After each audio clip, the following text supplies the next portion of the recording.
All right. Good evening, everybody. It's Randy Hilarski here. Tonight I have a special guest. I got Michael Piccione with us from Can-Am Bullion, one of the sponsors of my channel, and we're going to talk about gold and silver tonight.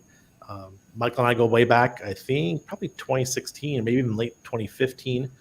We were part of a crypto trading group and with a bunch of whales. and I learned a lot in that group, and I learned a lot from Michael. So welcome, Michael. Thanks, Randy. Thanks for having me. Looking Yeah, forward tell to us. chatting. Yeah, tell us about where you're at, what you do before we get into a conversation. What's happening with gold and silver right now? Sure. I'm in Windsor, Ontario, Canada, and I own a foreign exchange company and a precious metals company. So we sell gold and silver and platinum. We delivered all over North America, but only have a retail store in Windsor, Ontario, right across the border from Detroit, Michigan. No, how's business right now? It's thriving. It's booming. I mean, the people are spending money, believe it or not. At least in the travel industry, COVID being removed from a lot of the restriction being removed, people are traveling again. We're a border town, so people are going to back across the border because they weren't allowed to because the bridge was closed and the tunnel was closed for. Ambassador Bridge. And then you couldn't get over because of the you had to have the vaccine and it's just been a disaster. So Yeah, that's the problem with my family. We actually we've been wanting to go up for like 2 years now, and we couldn't because of the situation and because we don't have the juice, so we weren't allowed to get into the country. And yeah, it's a yeah. pain in the So butt. it's a little better now. So things are opening back up a little bit. So we're seeing it on the precious metal side. I mean, things have really been crazy ever since COVID. Business went up two, threefold, and it really kind of continued. We hit a little bit of a bear market in precious metals over the last few months because of the interest rates going up. So the retail side, you've seen that slow down a bit. But I think once the prices start going back up, I think the retail is going to really come in hard, and I think there's going to be a lot of fireworks in the next few months in the financial markets. So you're going to see people get nervous again at some point. So I mean, when that happens, it's crazy how people just rush into the market, especially when the prices go up in gold and silver. Yeah, I mean, right now we got I think the interest rates came out in the U.S. CPI. I think it came out at, was it 9.25 or 8.25? One of those. 8.2. 8.2. So if people think that's not high inflation, the Federal Reserve's mandate is to keep it at 2% or below, and it's running hot right now at 8.2. So it's gone from 2 to 8.2 in a really quick period of time. That's pretty scary. That's quadruple, right? So that quadruples again. I mean, you're at 32%, and that's very doable. Yeah, I know. Other countries are seeing it. We got Argentina under hyperinflation right now, Venezuela, Turkey, a couple other countries are getting really hot. I think Japan's really hot, and because of the raising of the interest rate, it's exacerbating the problem. How are you guys up in Canada? I haven't even looked at the same. Our dollar's struggling right now. I mean, the U.S. dollar is up against every currency right now. But now with oil being down, the Canadian dollar's hurting. Our housing market has really slowed down in the last few months. I mean, our interest rates on the mortgage, we're paying 5-year fixed down, or 5% on a 5-year fixed. So it went up a lot. We were paying 2.5%.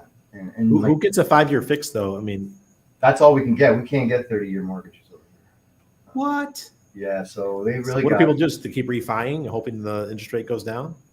Yeah, so those people are going to get. I mean, people are going to have to re-sign whose fixed mortgages are 5-year fixed have just expired. Now they're going to have to get into it and pay double the price.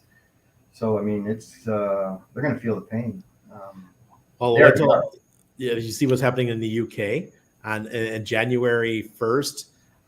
There's like 30% of all their mortgages are adjustable rate mortgages, and right now they're all at zero. But in January, over 30% of their mortgages are going to go to the current rate, whatever the rate is, and they are expecting the foreclosures to just go through the roof in the UK.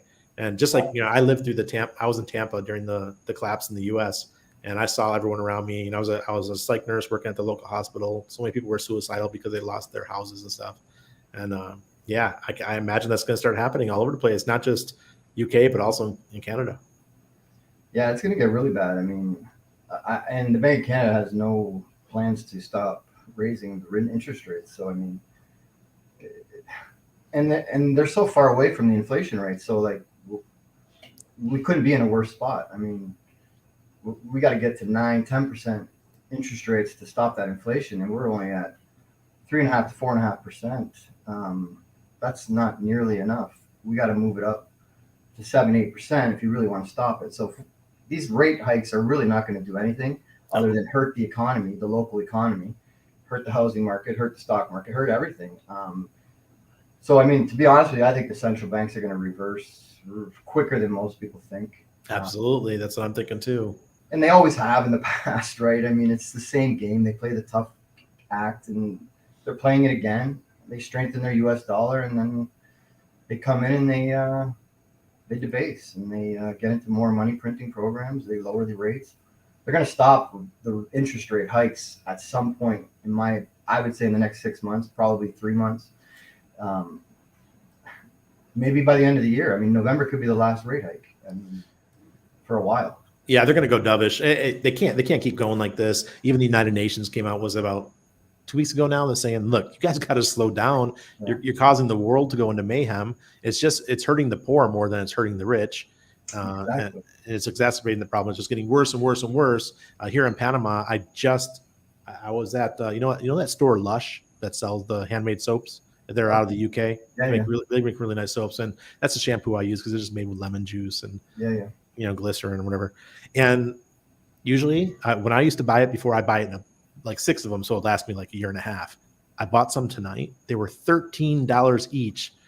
And the last time I paid for them, they're like $8.99, up to $13 in a year. And I'm like, oh, wow. Inflation's even hitting the soap. Crazy. It's crazy. Yeah, and you also have an FX business, so you understand that stuff too. Because I just saw that Pearl mentioned that Australian dollar to USD is 63 cents. Yeah, everything's collapsing to the US dollar right now. I mean, so what happens when the US dollar collapses? I mean, it's lights out for all these currencies. Well, I hope the dollar doesn't collapse. Well, I mean, that's going to be the last one. But I mean, at some point, you're going to start seeing these countries sell their US bonds and their US dollars. It's the only way they can combat it. If the US is going to keep raising rates, I mean, they're going to have, that's their only way to fight back. And I think that's going to happen. I think eventually all the central banks around the world are going to start selling their U.S. treasuries. Well, Japan already started. Yeah. Japan started. I saw that the news the other night. I almost shared it on my live stream, but there was so many questions and stuff that sometimes I never get to the news. But but I thought that was pretty interesting that they're actually selling their U.S. treasuries to help curb the inflation that they're having. Right. But in the end, all it does is help the inflation of the dollar stay hot, which in turn the U.S. is going to continue to raise rates. Yeah, it's counterintuitive. Yeah, it is. It's just a lose-lose situation everywhere across the board. There's really there's nothing that they can do at this point other than go back to a gold standard. I mean, really, that's the only thing that can save it all. And to be honest with you, I think eventually that's what's going to happen. What do you think about this? What do you think about this? I thought about it, and Peter Schiff is the guy I thank for getting me into the stuff that I've gotten into over the years, right? Because I read his book, Dollar Collapse. Mm-hmm. I think I read it in 2006. I was living in Tampa at the time, and my brother had it on his bookshelf. I said, hey, that seems interesting. I read it, and it blew my mind. And then Ron Paul, I got into that, went down that road. And I just think I think everything is just it's gonna accelerate, and we're gonna move to I think not a hard asset based cryptocurrencies. You see the BRICS doing it, right? Sure. Brazil, Russia, India, South Africa, and what's the other one? China, and now Argentina is talking about joining the BRICS, and Saudi Arabia. Yeah. Just announced yesterday that they're talking to the BRICS to other countries. Yeah. If this happens, these are the countries that have all the assets, the hard stuff in the ground. I mean, the quotes are out there that it has happened. Like they've talked, but I mean, you don't see it really in the mainstream media, so it's so hard to really believe what's true and what's not, but it seems like it's happening behind the scenes. And I mean, when that's going to take effect and make a big impact, I don't know, but I think it's probably going to be an overnight event when it does actually hit the mainstream. So it could be interesting. I mean, it's going to happen. I mean, somebody's going back to gold. Who's going to? I mean, Yeah. who's going to be first? I want to be first. Obviously, it's not going to be Canada.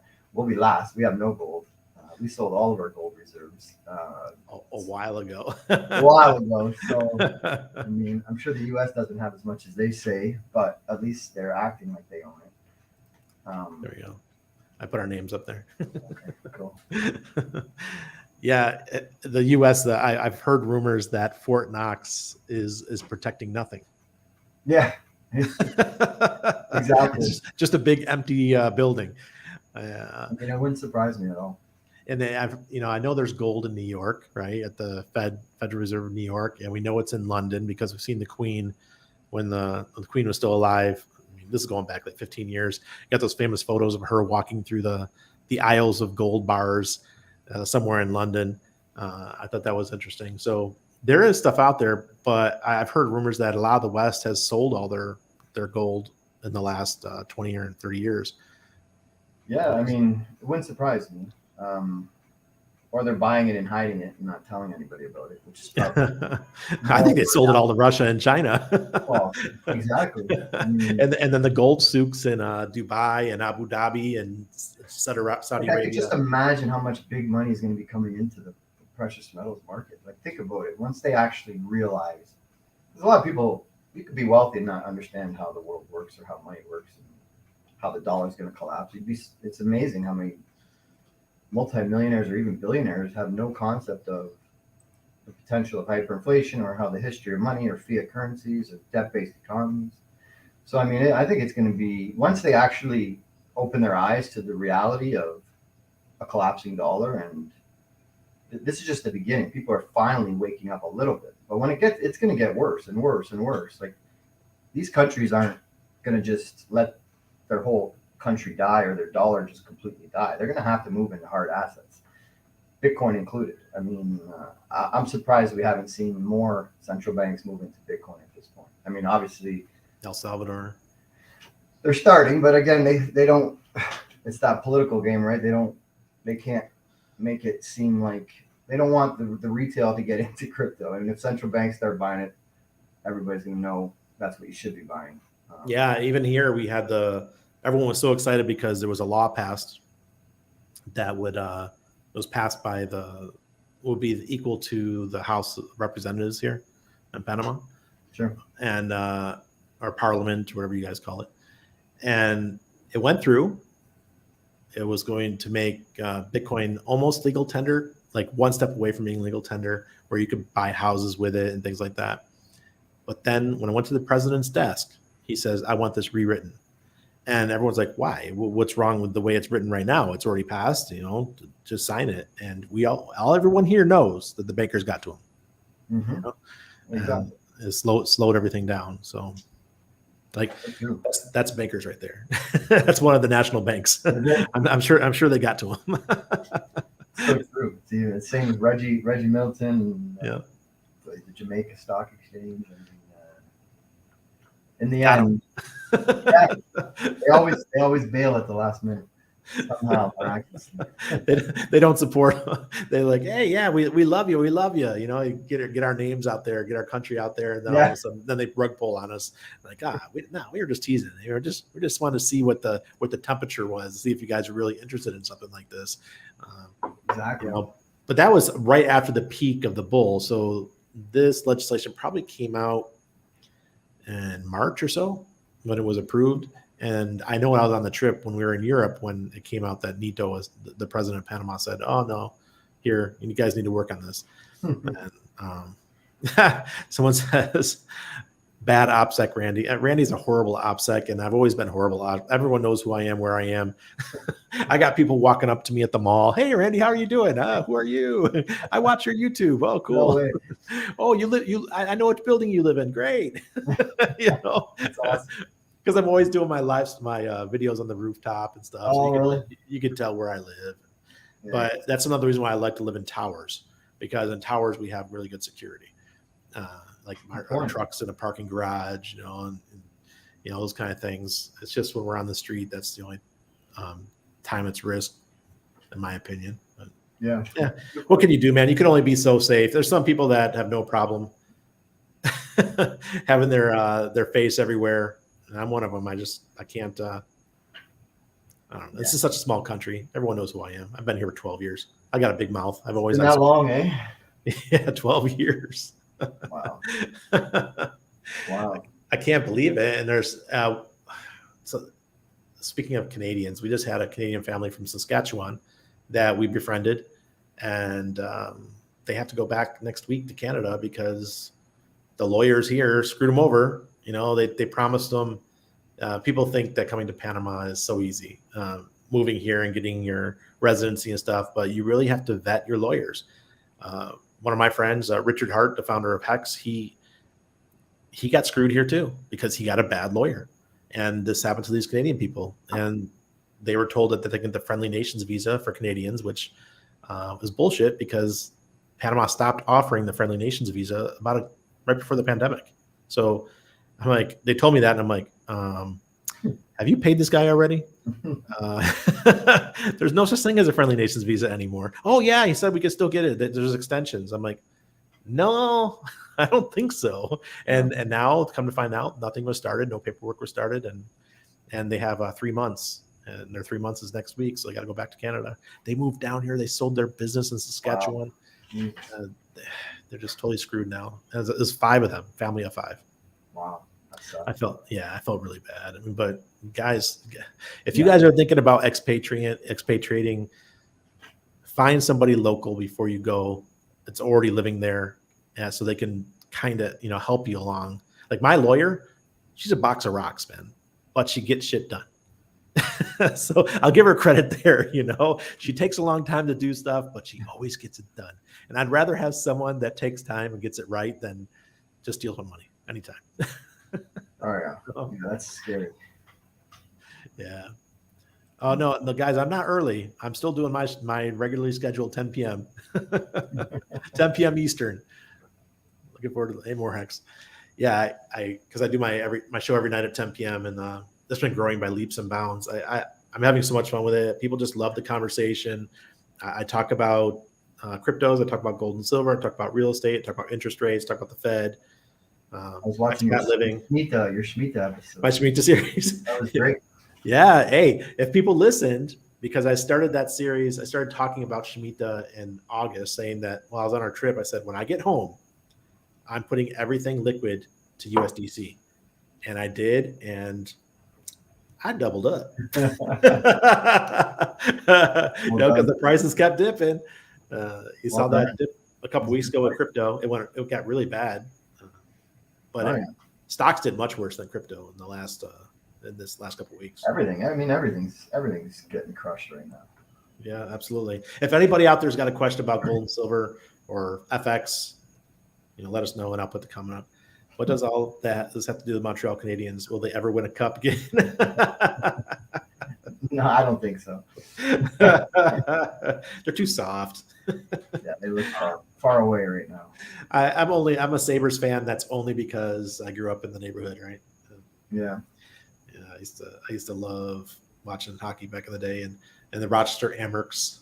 That was our not the pro team, not the top level, with the next level down. Okay.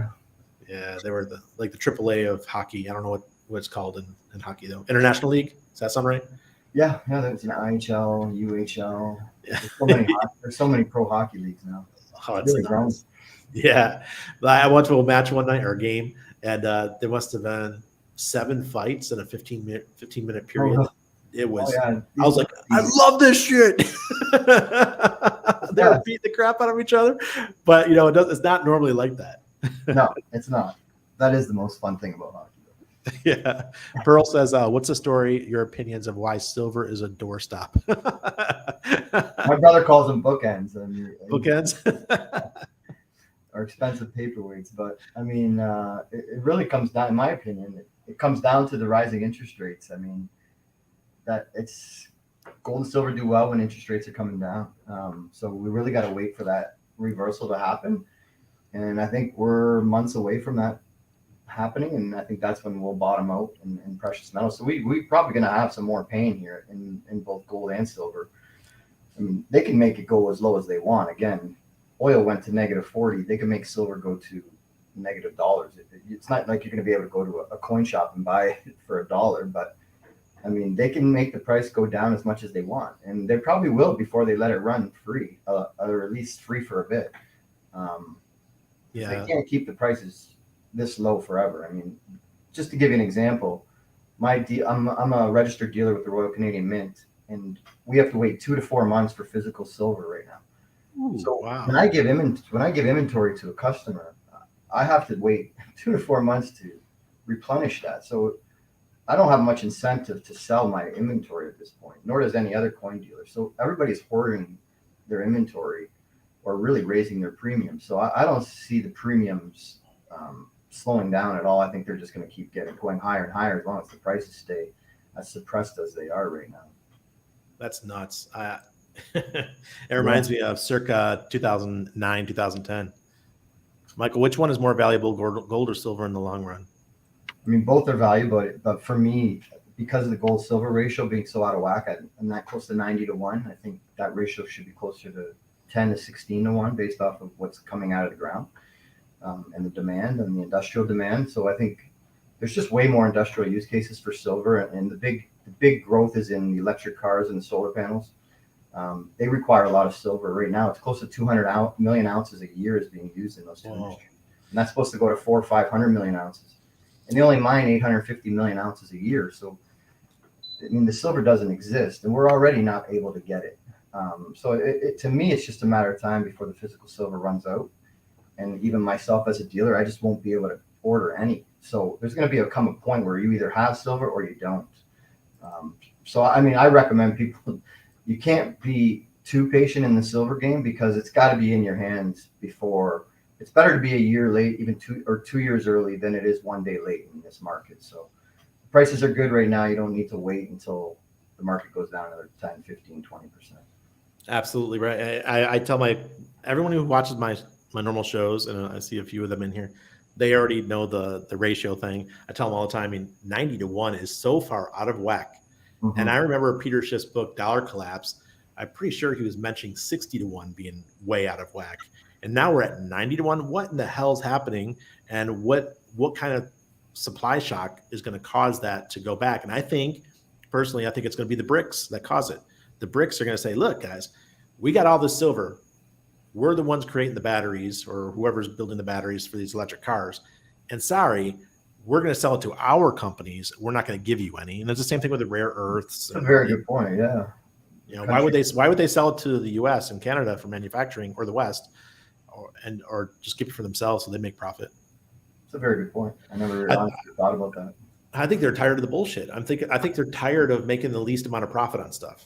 They want, because it's the big money is made in retail, right? It's not made digging it out of the ground. It's, You're right. It's not even made in the refinery. It's made from the middleman. You're right. That sell it to the retail. That's just no doubt. And the premiums have really been this is the highest I've seen since I've been in the industry.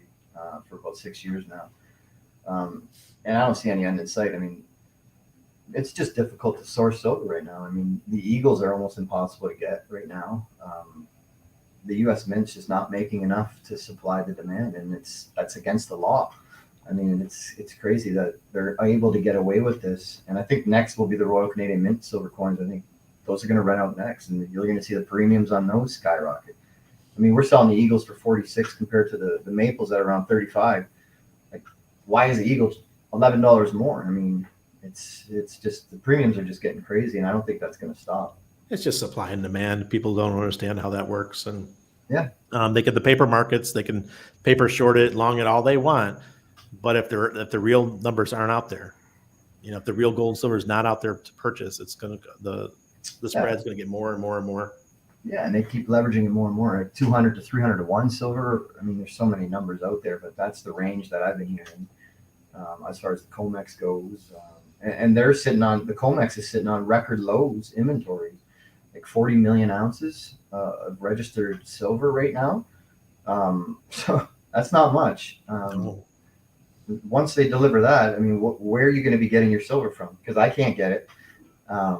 Where are these guys? Where is the COMEX going to be getting their silver in the upcoming months? That's only $800 million of silver, right? 40 times 20, $800 million of silver. Yeah, it's not much. Jeez. Yeah, one person can buy this. I mean, it's just such a small market. I mean, that's the thing. The game can end at any point.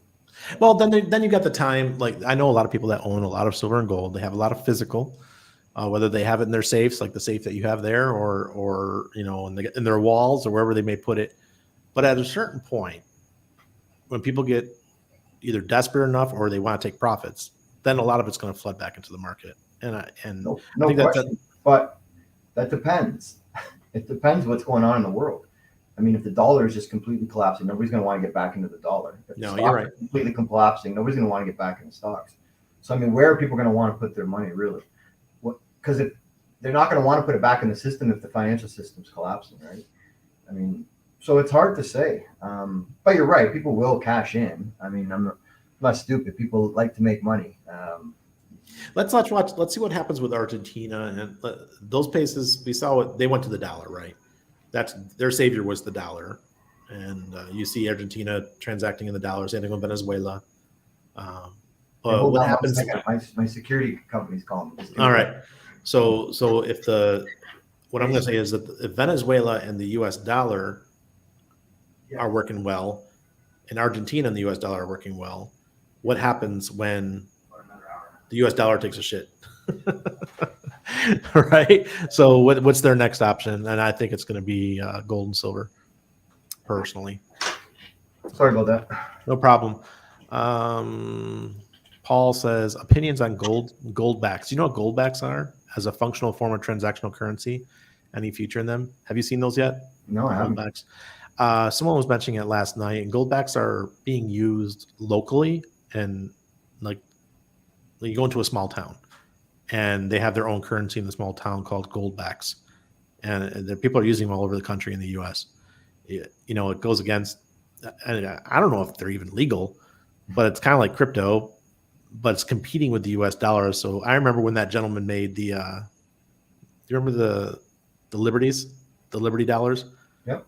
The silver, and he went to jail for that. The guy who came up with the Liberty dollars, because it said it was in competition with the U.S. dollar. So I don't know. I mean, I have no problem using it. I don't think the government's going to care as long as someone's not out there online trying to make money off of it.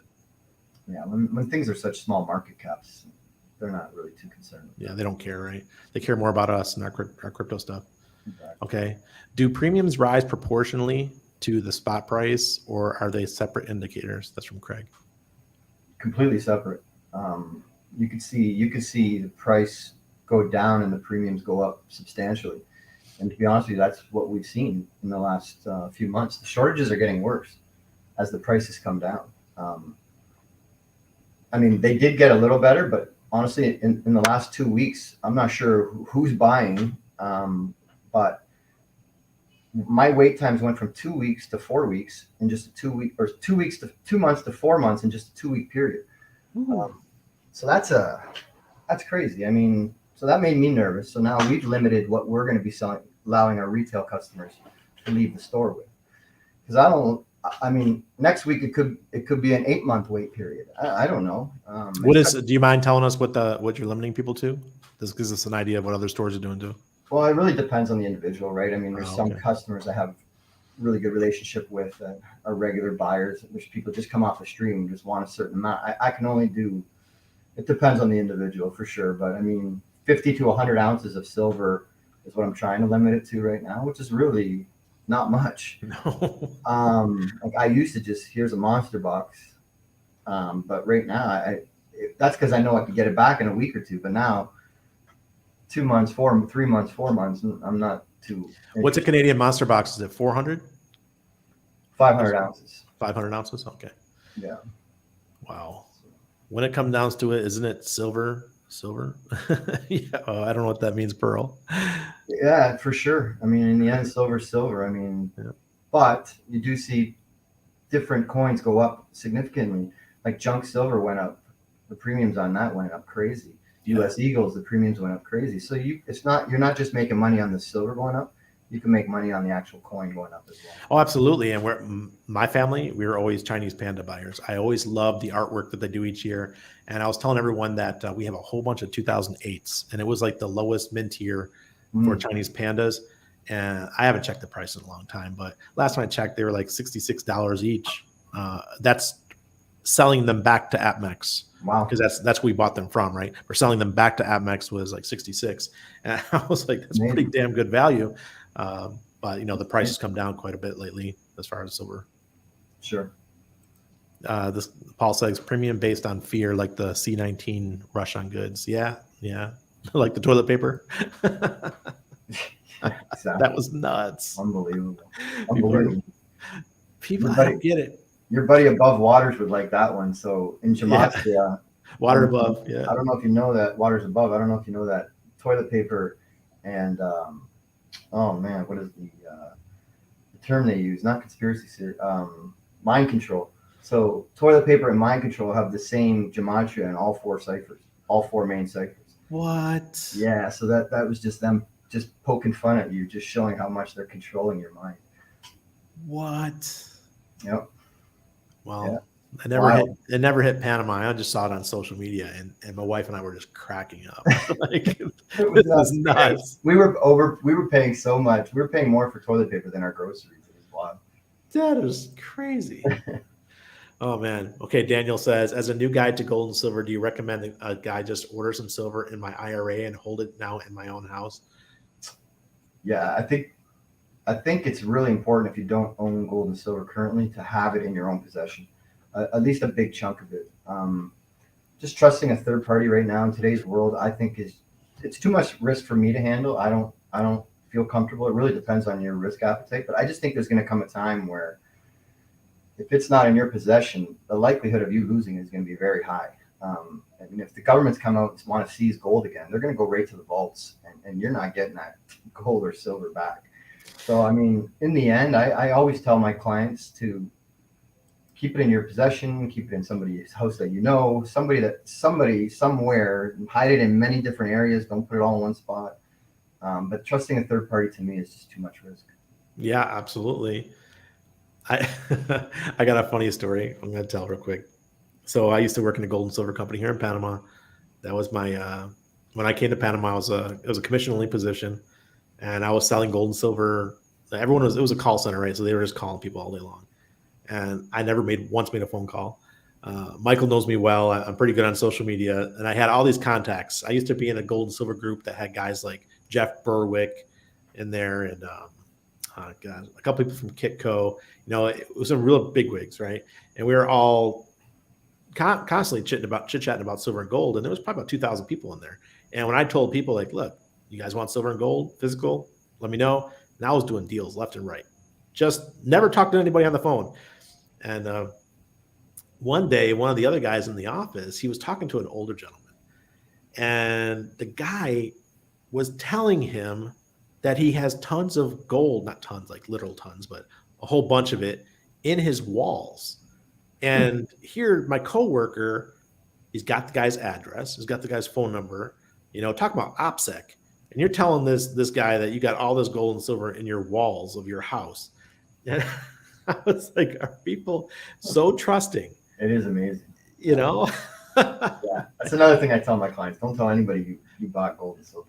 Yeah. Tell them you buy it in your IRA or in your TFA or your 401k or whatever, but don't tell them you have it in the physical.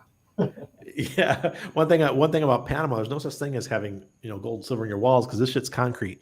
We got concrete walls.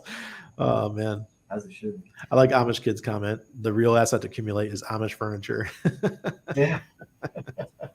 Yeah. I'm sure you can get it. You guys got Amish in your area? Yeah, we do. Not in but out in the county for sure.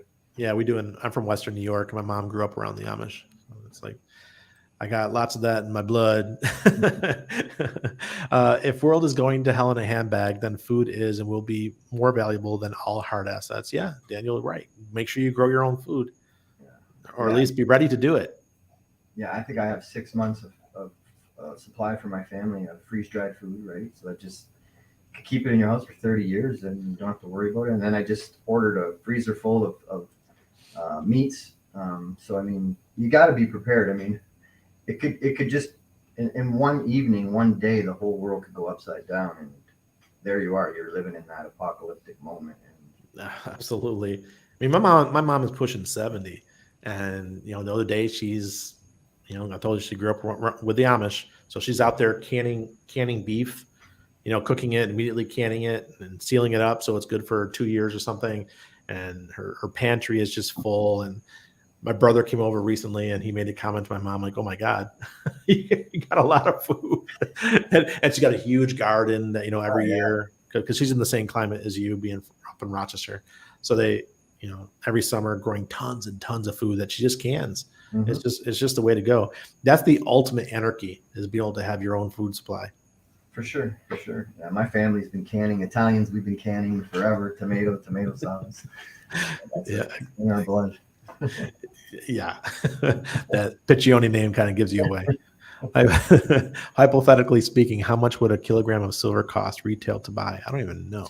We're selling around $1,000 a kilo Canadian. So what's that? 750 US in that ballpark. For a kilo. That's a nice big size bar. Yeah. I mean, it's funny. Like, one of the things I read recently was that a daily pay was 1/10 of an ounce of silver.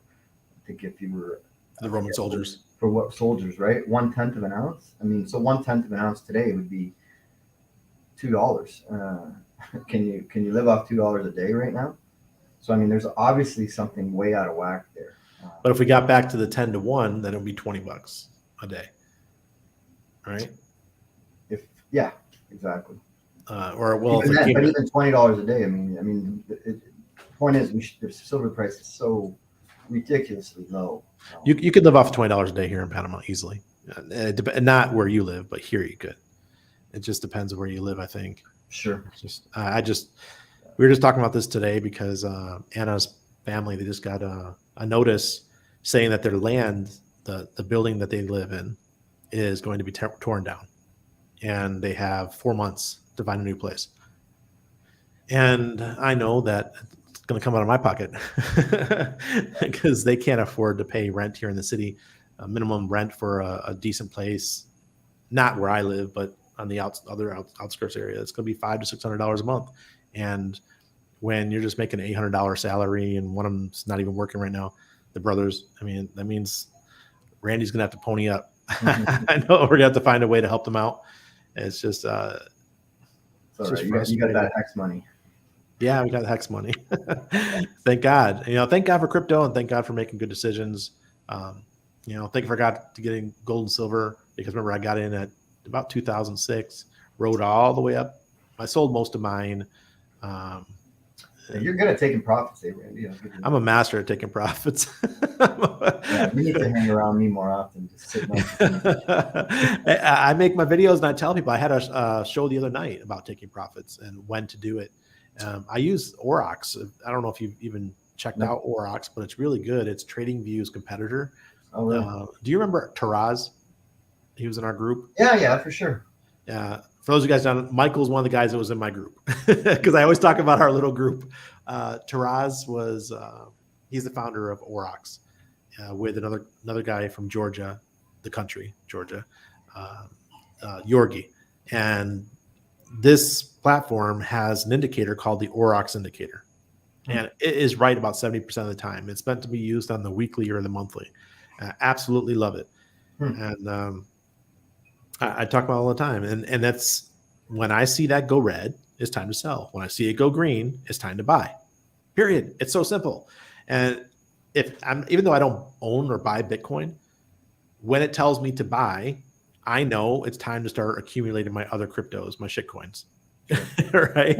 Because I know that once the money stops flowing into Bitcoin, it's going to start flowing into the alts, and the alts are where you make the big bucks. You don't make the big bucks with the granddaddy. It's just, I don't think we're going to see another, this next bull run. We might have another, we're at 10 grand right now. We might have a 10X, right? If you have a 10X on something, and then you can make, 500 or 1,000X on something else, you might want to go for the 500 or the 1,000x because it's kind of nice making that kind of money. I mean, have some. It's like your gold, right? Have a little bit of Bitcoin, but I mean, you don't. Not me, man. I can't do it. I'm done with Bitcoin. I do. I mean, I do just because I mean, to be honest with you, I've lost 98% in so many alts. It's like, okay, I've learned my lesson too, right? I mean, you just pick them better than me, right? Yeah. No, it's just I'm one of those guys that makes friends in the industry, and I'm always asking questions, and I'm always learning. And when something new comes up, I'm paying attention, and that's all. It's no different than the gold and silver market for me. When I found gold and silver, I remember my best friend. His name's Michael Picone. Instead of Piccione, it's Picone. And he told me, he used to cut my hair, and he used to say to me, he goes, Randy, I really don't care. I don't want to buy gold and silver. I'm like, dude, this is like 2008. I'm like, man, do you realize what just happened? Because I was living with him at the time. When everything went to shit, I moved home to Rochester, and we used to talk about it. I'm like, man, you see me watching CNBC upstairs. The stock market just collapsed 50%. It was a Shemitah year, by the way. Yeah. The stock market just collapsed. I said, gold and silver is way down. You can buy some right now on the cheap. Mm-hmm. And then what happened by 2011? We went from $8 of silver all the way up to $42. He could have, 5-6x his money. That's before crypto, obviously. But Sure. I have a feeling that those days, they're coming right back again. We're here. I mean, we're just at the beginnings of that next leg up for precious metals, and people are going to miss it again, just like they missed it last time. Yeah, I'm gonna be screaming and yelling again. I mean, I'm really hoping it gets ugly in the metals market, just for a brief period, right? Like, why not? Just my whole goal right now is just to accumulate as much cheap silver as I can. I mean, and I'm hoping Bitcoin and crypto tank as well. I mean, I own a good amount, but at the end, I don't really care if it goes down. Because I'm ready to buy more. So I mean, some people sell and buy back. I'm more of a just keep buying more. How close to the bottom do you think we are in assets? All kinds of assets. You mean how close are we in terms of weeks or months, or in terms of dollars? No, not dollars, but in terms of time. Time from a bottom. I don't think. I'm thinking Q1, somewhere around there. I mean, we could have a mini bull market though too, right? I mean, there just could be something that happens between November and March where everything just goes high, and then we tank. Like, I thought that was right now. I thought that was going to happen right now because the elections are November 9th in the U.S. A lot of this was going to be the bull market. People are still thinking that there is going to be that rebound, and I don't know. It's really hard to say. I think we're probably going to go. I think we will rebound first, and then I don't think they're ready to tank the stock market yet. I don't think they're ready to tank the bond market yet. I think they're going to delay that as much as they can, in my opinion. Okay. So I think we're not going to see that big collapse until maybe late 2023. Well, I mean, you saw the Federal Reserve lady come out and say that CBDCs, they're ready to launch in the U.S. I didn't hear that. Yeah, I showed it during one of my Shemitah things because we're in the Jubilee year now. This is the Jubilee, and the last time we had the Jubilee 50 years ago was when they took us off the gold standard and went to the fiat standard. So maybe in this Jubilee year, it's taking us off the fiat standard, taking us to the CBDC standard, and I think it's totally possible. It is we're at a point now where everything can happen in tomorrow. You know what I mean? Like, everything could just do a 180, and the whole financial system could be changed overnight. So yeah, they're ready. I think they're ready. I mean, what date do they choose? I don't know. I don't know if it's going to be November this year, November next year. They could delay things much longer than we expect. I think they had. Do you think they had a couple tests already with the turning in of, like, India? Remember, everyone had to turn in their old notes, their rupees, their 50 rupee notes. So that got all that money that people were keeping in their houses, and as security savings, to turn that in, or else it's going to be worthless. The UK just did it with all their old currency that already passed. Europe, the euro, they want the $500 bills to eventually turned in. So I mean, yeah, I think the Queen passing is an interesting thing as well. I think that could be very symbolic all the currencies out there in the world, including the Canadian dollar, that have her on it. Like, I haven't seen anybody talk about them moving to put King Charles on our currency yet. But they talked about doing it to gold and silver already. So they already have the new design for that. But nobody's talking about the paper currency. So I find that interesting. Like, what's going to happen there? I mean, are we going to, because if they were going to do it to countries first, it would be Canada, Australia, and like these type of weak. Yeah, you would know these things because you live in one of the Commonwealths. Yeah, and I mean, they easily took our rights away during COVID, and we didn't fight back at all. We were very submissive. So I could see them going to our country first in terms of CBDCs and using us as the test pilot for the central bank digital currencies. It wouldn't surprise me at all. Not at all. And Nigeria is rolling theirs out. Geez, I think Australia is talking about rolling theirs out. And if Australia is rolling theirs out, it makes sense that Canada is going to do it too. Exactly. I agree completely. So interesting. Yeah, 2023 is going to be an interesting year. I think a lot of them are going to start rolling out. Just okay. And people ask me like, Randy, does that mean crypto's done? Not at all. That's bullish for crypto. Absolutely. It's I think there's going to be two. I explain it like this. There's going to be two parallel markets. You have your CBDCs, which is your daily money. It's what you're using, but it's like having coupons. So your money expires. It's programmable money, right? I like that. Yeah, you're not getting paid real money anymore. It's freaking coupons. Yeah. And if you don't comply and do what they tell you to do, they'll turn off your coupon. And then over here you're going to have your cryptos, and your cryptos are going to be your FX, your stocks. They're going to be DeFi. Yeah, a DeFi. It's going to be all that on the other side, and you're going to have to be KYC'd. Yep. And that's how they're going to get us, right? They're going to get us by hooking our mouths, and that's the only thing I worry about, like privacy coins and stuff like that, because yeah, you'll still be able to do privacy coins, but it's going to be more peer to peer. You're going to have to do stuff among yourselves. I'm okay with that. Yeah, you're going to have that stuff. It's going to be like gold and silver, physical gold and silver. It's going to be separate from the market, and you'll be able to trade privately. Now, as far as exchanges listing these coins, stuff like that, no, that's not going to happen. I agree. It'll all be peer to peer. But I think the decentralized exchanges is who's going to win in the end as well. I mean, absolutely. These centralized exchanges are one more corrupt than the other, and they're going to start going down one by one. I mean, so I think people are going to want to be on these decentralized exchanges. There's going to be so many benefits to be using those exchanges. Yeah.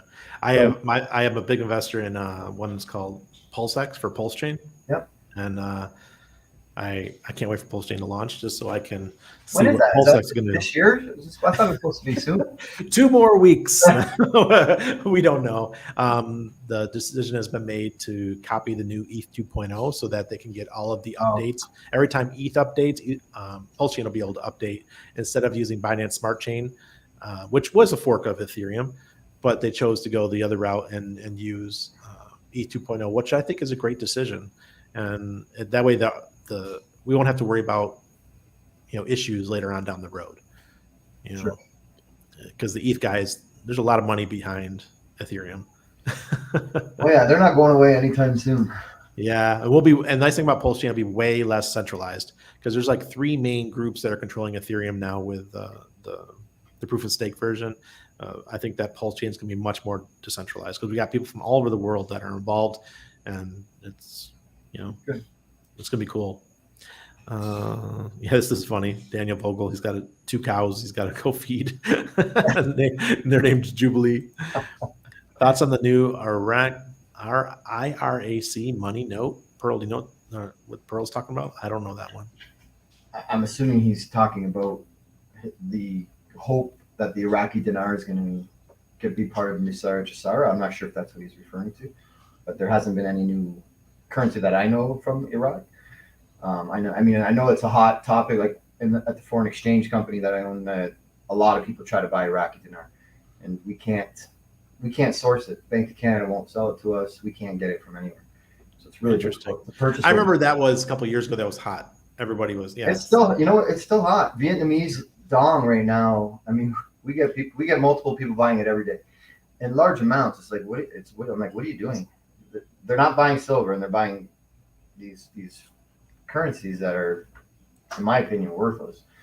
But they're just hoping Nusayr Jassara is real, and these dong or dinar are going to be worth a lot of money. I don't believe they will. Well, Pearl bought some. I mean, I bought some too. It's more of a lottery ticket. In my opinion, I don't think it's something that's going to happen. They've been talking about Nassar Jassar for a long time. I don't think it's. To me, it just doesn't. It doesn't make enough sense for it to come to fruition. Yeah, I was in Las Vegas at the Freedom. What's it called? The Freedom Cup. It's in July every year in Vegas. Freedom Fest. Freedom Fest. And one of the years, someone actually had a desk all about the Iraqi dinars. And I'm like, what in the hell? What is this? Why would people be doing this? Didn't make any sense to me. I was already in crypto by that time. So I was like, I'd rather just have crypto. Yeah. To each his own. We all have our lottery tickets.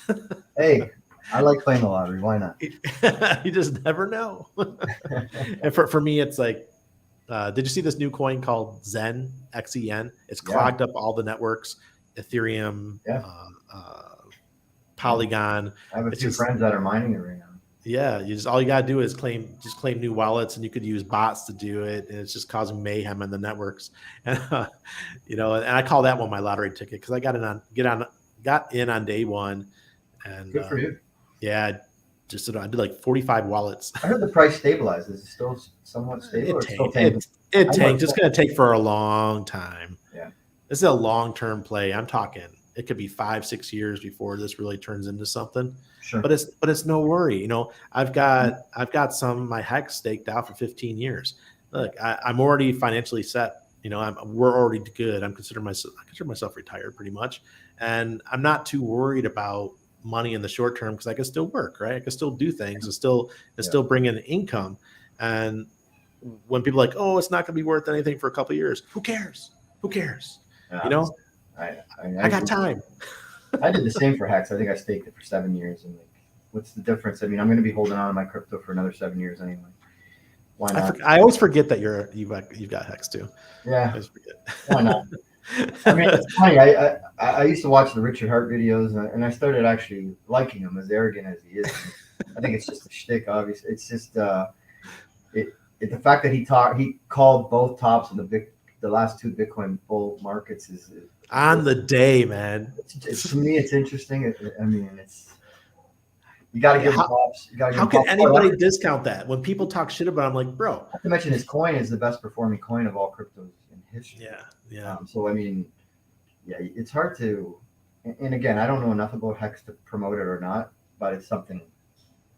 Don't worry, your boy Randy's promoting it. I've been promoting it now for 3 years. Oh, I know. I started promoting before it even came out.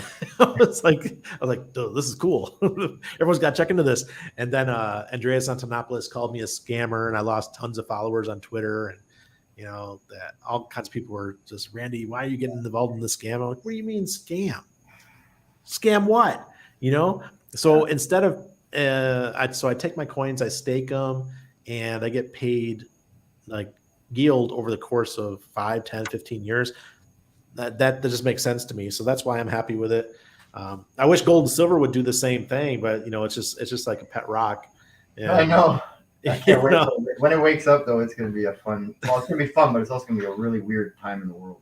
Yeah. I mean, my extended family, everybody's precious metals, and I got everybody started talking to people in my family about it going back to 2007 or 8. And I got everybody in, right?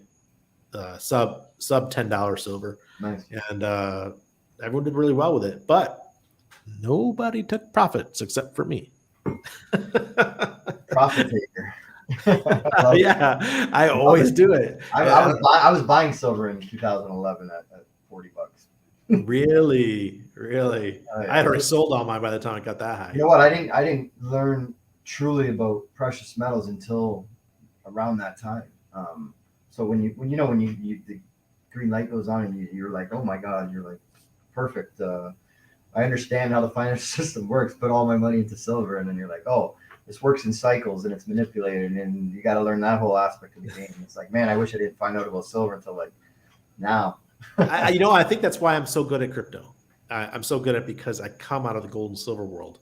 Sure. And you learn the cycles in the gold and silver world, and I've been through them. I went, and I was a kid. I remember everyone talking about the silver. I'm old, man. So I saw that happen in the 80s, 80, 81, whatever that was, when silver went crazy. And then we saw it again, this latest one, 2011. The only thing is the cycles are so far apart, right? But if I remember one of my people working on my unit at the hospital, he was like the guy that sits down with the patients and, plays games with them and plays music. I can't remember what the recreational person, like he was a big silver bug. And I remember him telling me in like 2003, 2004, Randy, buy silver. And at the time it was like 4, 3, like absolutely nothing. And I didn't listen. It took me having to move to Florida and reading a book by Peter Schiff to get me ignited into it again, even though I grew up around silver and gold my whole life. I always had coins my whole life. Christmas, we always got those silver. I've been doing that for gifts now, for everything, anything, baptism, communion, wedding. I'm like, people love it. They do love it. You know what? Because or else you're going to just get cash and you're going to spend it in 10 minutes. Yeah. One of the Hexkins wrote me today.